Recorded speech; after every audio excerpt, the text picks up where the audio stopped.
All right, hello once again, Jeff Scott of Rankin Technical College. As part of the Rankin Technical College Application and Website Development, or AWD1100, Programming Fundamentals with C# course, I've been creating a series of video presentations that are based on the PowerPoint slides for our textbook for the class, which, as you can see on the screen, is Muroc C# 7th edition.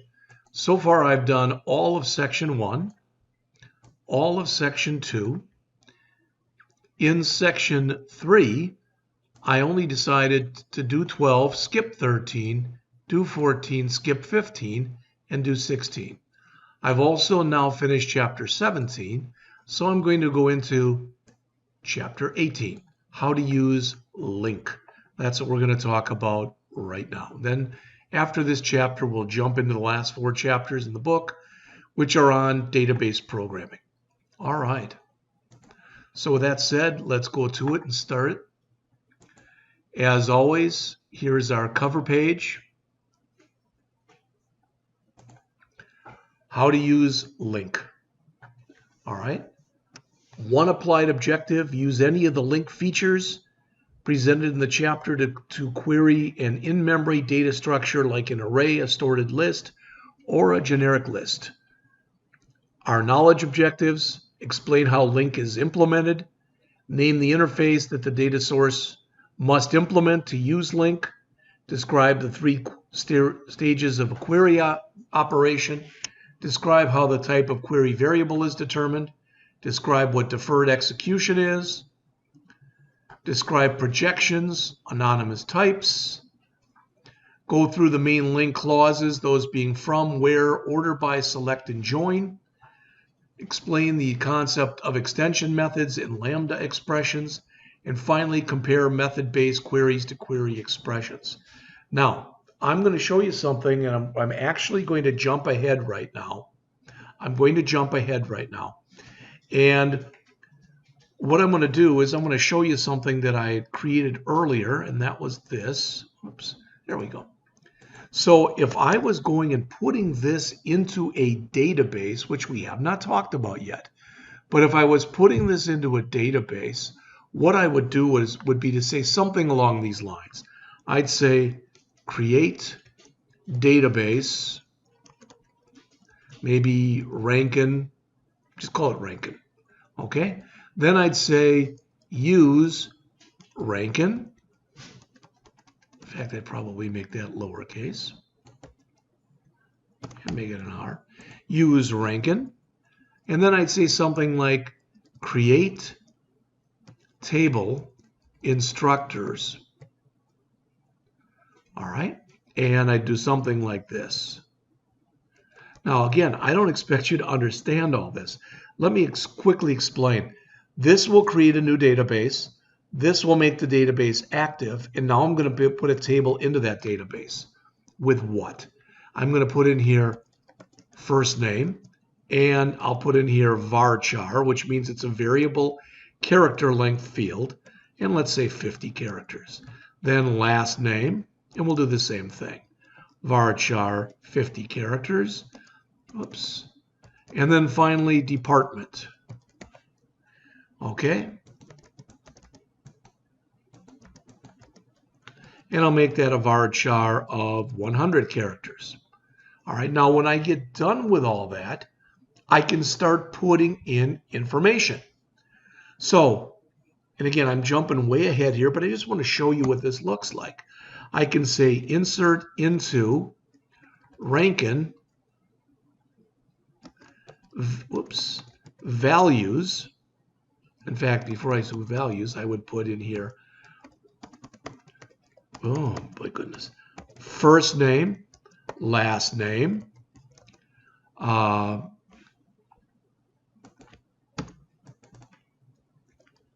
department.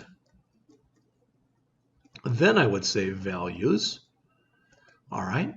And I would do it something like this. So I would say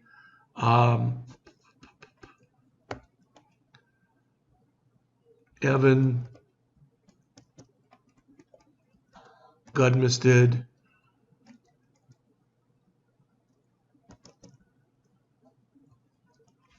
Just grab it from here.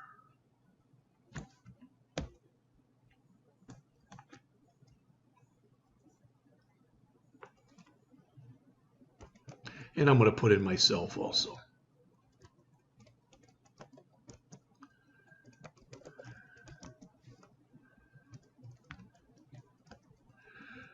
All right. So when I get done now with all of this, I'm going to have what's almost going to look, what will almost look like a spreadsheet. Okay. So this, when you use comments in here, you use minus minus. So this will say create a new database. So that's what I'm doing in this line here. Then down here, make the database active.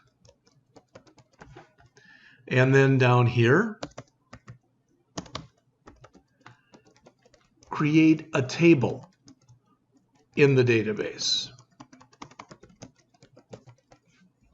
All right, and then in here, this would be add records to the instructors table.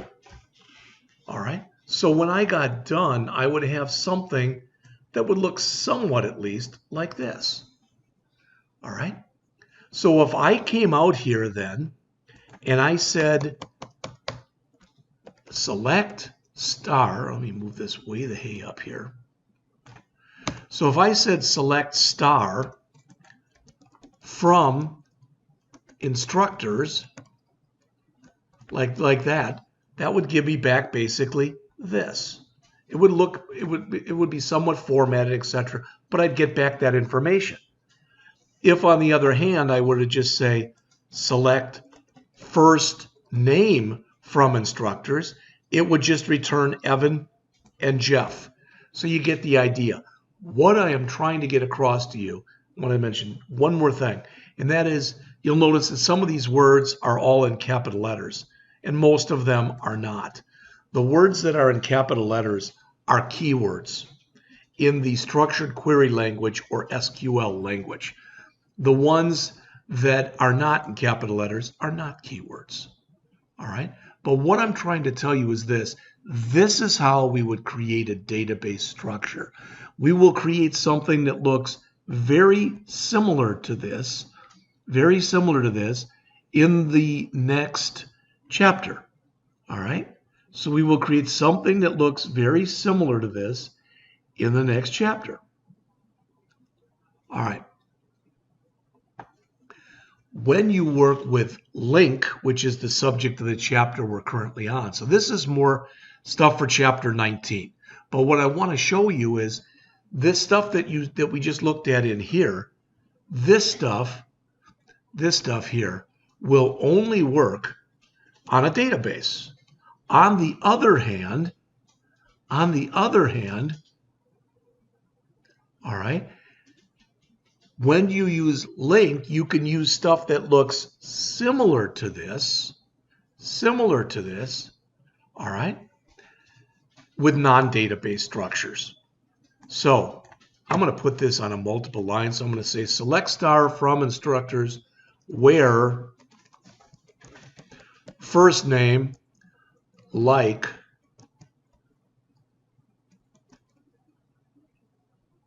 J there. That says show me the first name of all instructors whose first names begin with a J. If these were all my records, it would just show me. If I made it a G, it would just show Mr. Gudmested. All right? The reason I'm showing you this is I want to show you this is the syntax. And when we get into talking about link, it's similar, but the order in which you put the stuff in there is going to change. All right?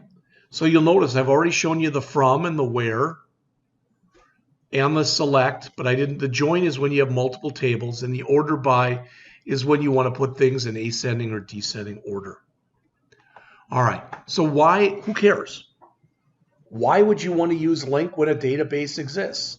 The answer is you can use link with databases. As it says here, typically, LINQ makes it easier for you to query a data source. It integrates the query language basically into C#. It makes it easier to develop applications. It has IntelliSense. It has compile time syntax checking.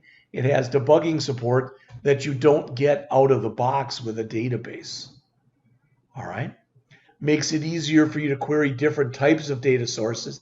That's a big one because you can use LINQ with an array, with a list, where you can't do that with a regular database.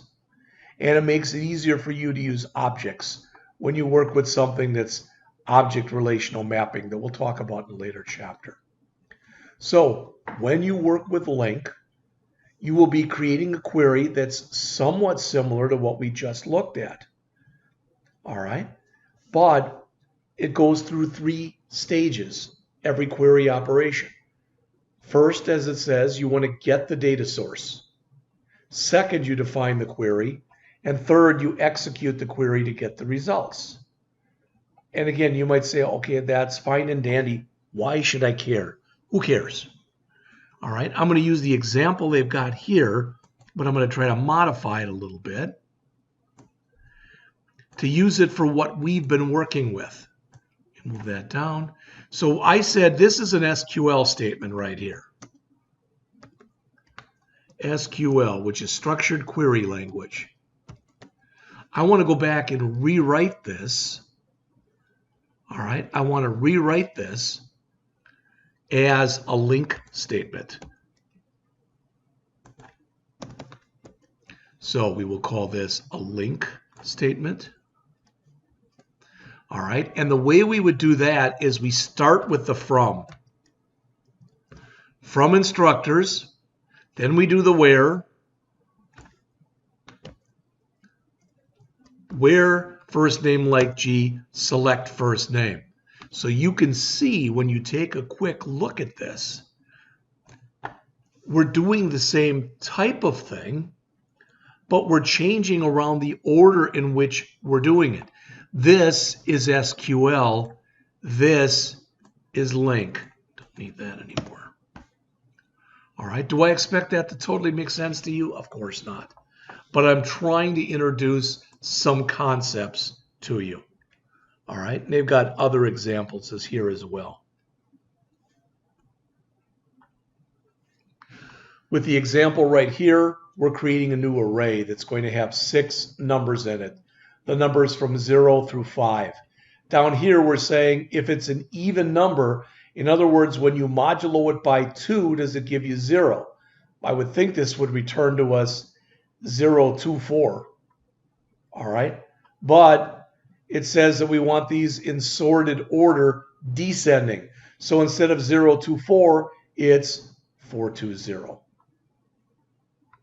All right. So this is more about the from clause in detail. I think these don't make a lot of sense until you see them in action. And I think the way that we'll look at these and we'll see them in action is we'll go back and we will look at the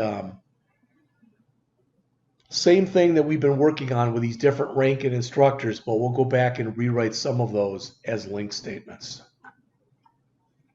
All right.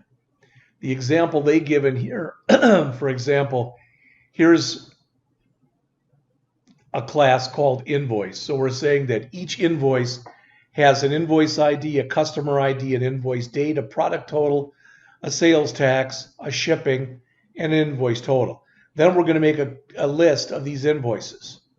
So this is a class, and here's a list of those objects. Then we can tell it to go through and traverse its way through the list and select each invoice. You cannot do that directly like that with just SQL. Okay. So here we're going through and we're adding a where clause. So we're saying we only want you to show us the sales where the sales amount was greater than $2,000. So if we had, I guess we're not showing here, That one would not show, that would show, that would show, and that would show. Now imagine if you had a bigger list with hundreds or thousands or millions of values, and you only wanted to show those where the sales was greater than 2,000. Then you can hopefully see where this could be really helpful. All right, again, those are the three that we mentioned previously. All right, so here's another one that returns invoices with totals over $150, a similar kind of example. When you sort by using the order by clause, all right, you do here have to, when you do order by, if you leave off and put nothing there, it automatically sorts it into ascending order. So you can put the word ascending there or just leave it blank. But if you do want to sort in descending order, ascending meaning A to Z, 1 to 10, descending meaning Z to A, 10 to 1. All right, so if you do want descending order, you must add the word descending in there. All right, so there we see them in ascending order. And we could have gone back and done them in descending order.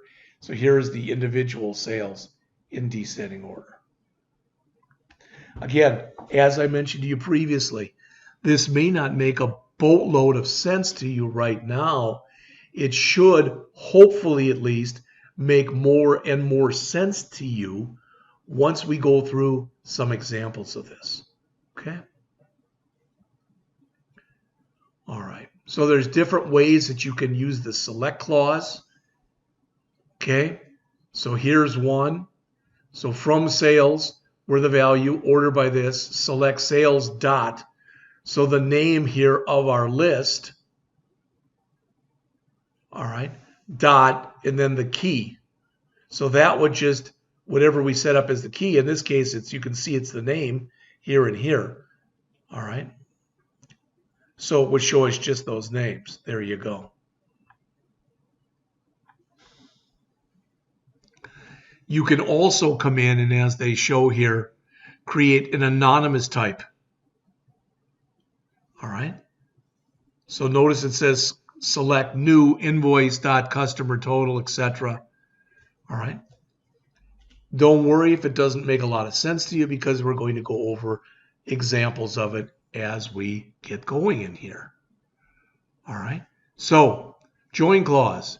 Join is used when you want to combine information from two or more lists, two or more arrays, two or more tables, whatever.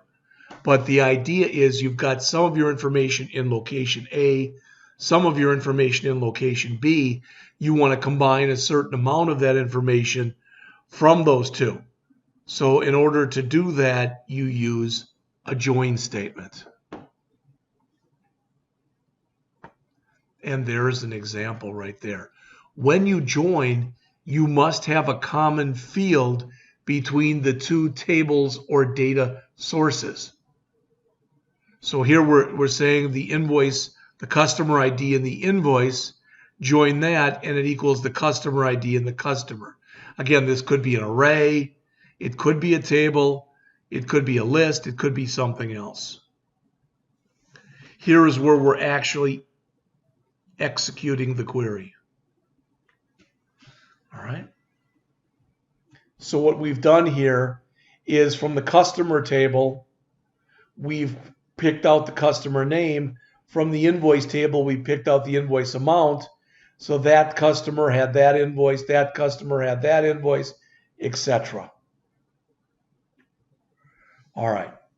The next thing that's discussed in here is an extension method. As it says, it extends what you're typically able to do with something. What does that mean? Well, here we're formatting the phone number. So we're returning the phone number here as 3 digits and then a hyphen. I guess it's a period. 3 digits, a period, 3 digits, a period, 4 digits. So it'll look like this. We could have changed that and changed, I would have, instead of using periods, I would have used dashes, because that's something we're more used to seeing. Okay. All right. In order to lessen at least a little bit the amount of code that you put in here, all right, you can use these lambda expressions. And again, the lambda expressions use this. Typically, this is referred to as an arrow operator. It's an equal sign followed immediately by a greater than sign. All right, and again, you will see some examples, all right, of this as we start going through it.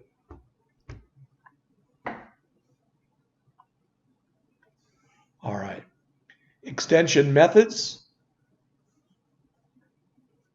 Notice when you use these methods, instead of order by in lowercase, it's uppercase, and then there's an ascending and a descending, etc. So in other words, there are equivalents to what we've been using. Okay? And here is an example right here. So what do we want? We want to select the customer ID and the invoice total. All right? We want to select it basically from wherever the data source is, but we only want the ones where the invoice total is greater than 150, and we want you to order them by customer ID. And if there's two of them with the same customer ID, then next we want you to order them in descending order based on the invoice total. All right. There's additional link methods. Some of them are shown here. There's a count method, which, as it says, will get the number of elements in the results of a query. All right. Then there are a couple methods, average and sum, that work on numeric fields. Either calculate the average of an expression or calculate the sum of an expression. Then there are two more, all right, that work either on numeric or non-numeric fields. Max to give you the biggest value, or the, whatever value it happens to be, and min the smallest. Now, typically, count, average, sum, max, and min are referred to as aggregate functions because they go through a data source and they only return one value to you. All right. Here's a couple more. First, if you want just the first element from the results. So if this is going to return a list of people who have failed the test, maybe you only want the first one. I don't know. First or default will give you the first, but if it doesn't find anything, it can give you a default option. Single is like first in that it gets only the first element, but unlike first, where if it doesn't find anything, it'll return null. With single, if it doesn't find anything, it throws an exception. All right. And this is designed to get only one element. So if it doesn't contain exactly one, if it's less than one or greater than one, all right, then it'll break. Same thing with single or default. Notice gets only the element, all right, or a default value if none exists. If there's more than one element, again, it will throw an exception. Skip, and as it says right there with skip, it'll allow you to skip over a number of elements. Take, which gets just a specified number of elements, and toList, which creates a brand new list. And there'll be some examples of this. Again, we will write a fairly simplistic program on this where we will end up using this list of instructors, okay? So we're ideally going to get something that looks along these lines, okay? And that's pretty much it. So when I come back again, I'm going to come back and create that particular program for you. It'll be very simplistic, but it'll allow me to go through and mention or show you a bunch of these different link operations.